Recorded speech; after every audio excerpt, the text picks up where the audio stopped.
त्यौहार कभी मनाओ, त्यौहार के मायने सेम रहने चाहिए। जैसे पहले ये मानते थे कि रक्षाबंधन का मतलब भैया लड़कियां घर आएंगी, और कुछ लोग परिवारों में कि लड़कियां खर्चे का सबब हैं, ये बहुत लोगों को लगता था। पर आज लड़कियां पढ़ लिख के जब काबिल बन जाती हैं, जब फाइनेंशियली इंडिपेंडेंट हो जाती है ना बेटा, तो इस त्यौहार के अलग मायने हैं। फिर ये ज़्यादा खूबसूरत लगता है, क्योंकि तब मन में ये कभी नहीं आता कि कोई हमसे लेने आ रहा है।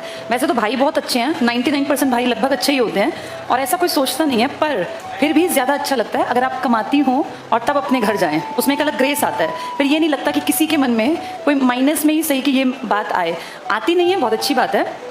पर मुझे ऐसा लगता है कि भाइयों को भी ज़्यादा खुशी तभी होगी, जैसे इसमें बहुत सारे लड़के बैठे हैं जिनकी बहनें भी होंगी, कि अपनी खुद की बहन कमाती हो। उससे बढ़िया कोई दिमागी आज़ादी है ही नहीं।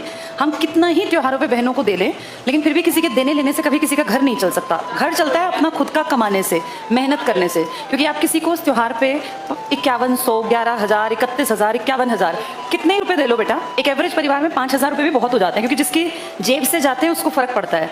तो इससे पूरा नहीं पड़ता, और मार्केट में 5,000 का सामान आज पॉलिथिन्स में आ जाता है। तो इसलिए सबसे बेहतर है कि भैया अपना खुद पढ़ें लिखें, मेहनत करें और काबिल बने।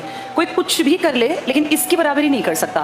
देखो बहुत अमीर लोगों की सोच क्या है मुझे नहीं पता, लेकिन मैं इतना जानती हूँ कि मिडिल क्लास में आज भी जिसकी बेटी लग जाती है ना, उसके माँ बाप मेंटली फ्री हो जाते हैं। बेटे को तो ऑप्शन है ही नहीं, उसको तो कमाना ही कमाना है। लेकिन अगर बेटी एक अदद नौकरी पर पहुँच जाए, जैसे गवर्नमेंट जॉब को थोड़ी प्रेफरेंस आज भी ज़्यादा है एक मिडिल क्लास फैमिली में। प्राइवेट सेक्टर में आप कितना ही कमा लें, आफ्टर मैरिज लोग छुड़वा ही देंगे, चाहे वो आपके हस्बैंड हैं, इन लॉज हैं, क्योंकि घर संभालना थोड़ा सा मुश्किल है प्राइवेट सेक्टर की जॉब करके। बहुत दुनिया कर रही है, लेकिन फिर भी कंपैरेटिवली आसान है गवर्नमेंट नौकरी करते हुए अपना घर परिवार पालना।